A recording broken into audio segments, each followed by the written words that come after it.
Welcome back sa aking mga vlog. Ngayon, pagkikilipan natin ngayon, magluluto ako ng tortang talong at okra. Pinagsama-sama ko na.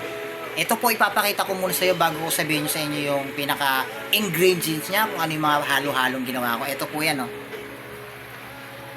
Ito po yung naluto na. Ano?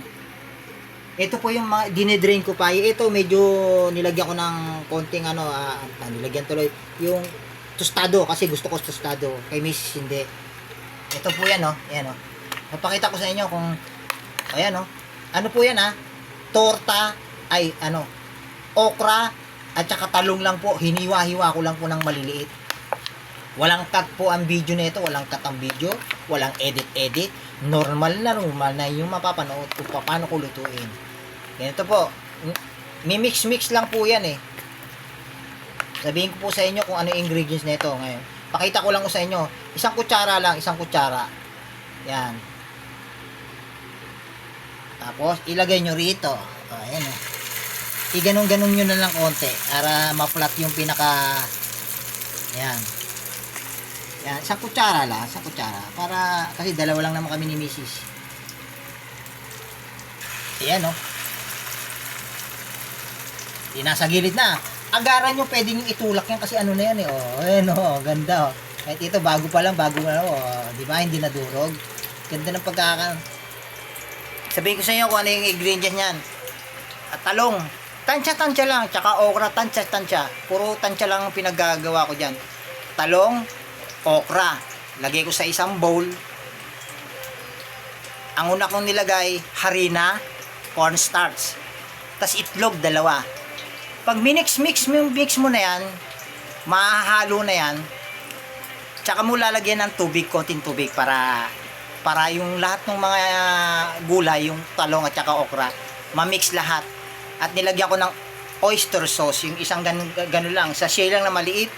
Tapos pinatakan ko lang ng konting suka na mayroong timpla, yung maanghang na. Patak-patak lang.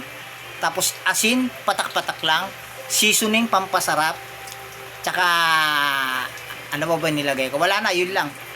Ulitin ko, okra, talong, harina, cornstarch, oyster sauce, meron pa pala, turmeric powder, yan, tapos asin patak, toyo patak, wala na. Tapos mix lang yan.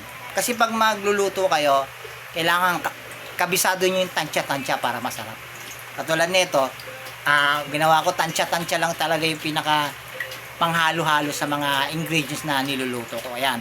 Ang tawag po dyan, Cornelius torta. Ayan po, ayan. Ayan po. Ayan po. Ngayon, baliktarin ko na po yan kasi madali siyang low heat lang po tayo, low heat para hindi masunog kasi pag nasa masusunog po yan, oh. Ayan po, oh. Yan, kung gusto niyo magluto, sundan niyo lang yung sinasabi kong mga ingredients. Yan lang po yung mga ingredients nilagay ko. Wala na tayo ilagay na iba. Ulitin ko po. Ulit na lang. Talong, okra, harina, cornstarch, turmeric powder, oyster sauce, konting tuyo, konting suka, patak ng asin. Mix. Tapos itlog, 2 piraso. Mix lang yun kahit anong unahin nyo. Basta i-mix nyo pa. Tapos pag medyo mix na, medyo yung matigas-tigas, papatakaw nyo ng tubig. Tansahin nyo yung tubig para kung sakaling halu-haluin nyo, ganito ang mangyayari. May tubig po tayong nilagay, mineral water, ha. Ganyan po ang magiging itsura nya. Ayan, oh. Yan. Tatakpan ko yan para kinabukasan makakapagluto uli kami ni Commander. Yan. Yan lang. Yun lang po. Sana masundan nyo. May matutunan kayo sa akin. Cornelius torta. Yan lang po. Isang pinagpalang araw. God bless all.